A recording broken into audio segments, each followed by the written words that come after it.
Yesterday, there was another tremendous tragedy. I don't want to say the person's name because this video is not about the person. And in some way, it's not even about the tragedy. But I will just kind of rehash the story a bit in case you do not know.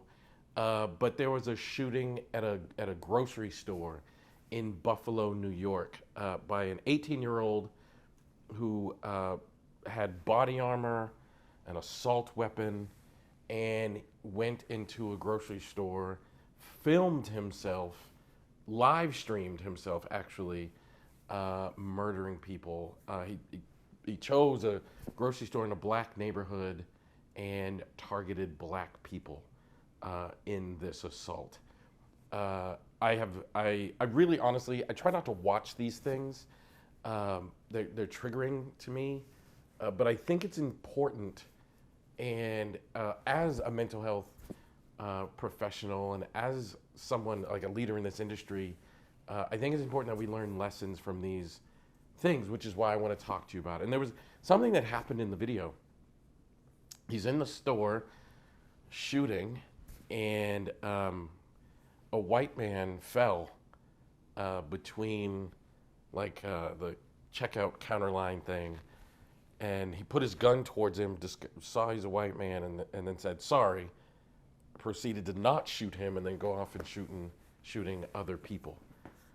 And according to stories, this person, or according to the news, this person had been overtly talking about racist views, extremist views, right-wing extremist views that he had, and even was publicly saying, this is exactly what I'm going to do. And then he did exactly what he said he would do. And I watched that, and I'm just like so brokenhearted. And I want to share with you, I think, a really important lesson that we all need to learn from this.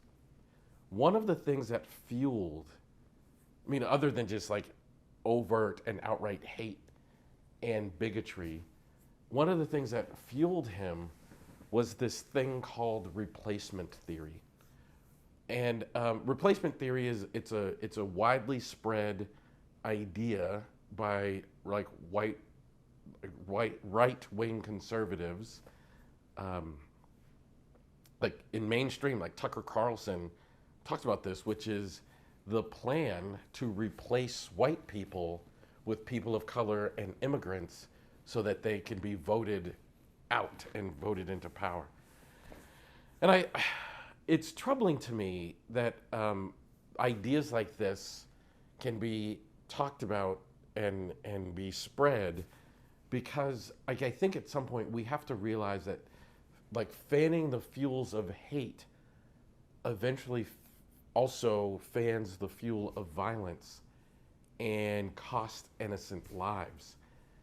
And we have to be more careful. Like, if there was one thing that I could beg everybody out there to do, would be to cherish human life more than we do.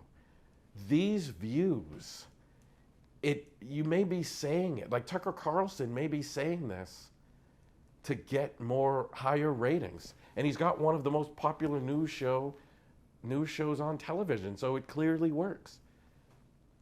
These views may be widely held to keep people in political positions, but it costs human lives. People of color pay the price for this rhetoric with their lives, because this 18-year-old mind doesn't understand. It provokes fear. It provokes all of the hatred for people that are different. And if we take a different approach, we will learn that the differences we share are what make us beautiful. They're not to be feared, they're to be embraced. We have to do a better job of cherishing human life and the differences amongst us. So I beg, we need to do, let's hold the people with big platforms accountable to sharing messages that provoke safety. Let's hold them accountable to having ideas that promote respect. Because you can disagree with someone while being respectful. You can disagree with someone while respecting their viewpoint and respecting their differences. And I think our inability to do that is part of why we keep having incidents like this. It is appalling, and we have to start doing something better. So when I watched this story, what was the thing I wanted everybody to learn? That we have to be really, really careful on what we expose ourselves to, and please let's hold people accountable to the messages they share on their platform. As someone who has a large platform, my platform is nowhere near as large as Tucker Carlson, but I do feel a sense of responsibility that I have to share and promote ideas that increase happiness, joy, and safety and respect amongst the people watching. And I think we need to do a better job of holding people accountable to do that exact thing. So my heart goes out to the community of Buffalo, to the people that lost lives and their families. I don't know how to respond when you're like literally just going to the grocery store to, pick up food for your family, and you never come home. And all of it because somebody lived 100 miles away, had his hatred and his bigotry stoked by right-wing extremist views that cost people lives, that caused him to drive 100 miles into a black community and take people from their families, take people off of this earth. These extremist views are not okay, and I think we need to do a better job of holding people accountable. So,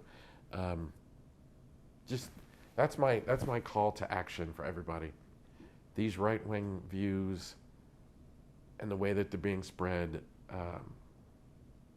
they put people of color, they put people of other nationalities and ethnicities and sexual orientations, they put them in an unsafe environment.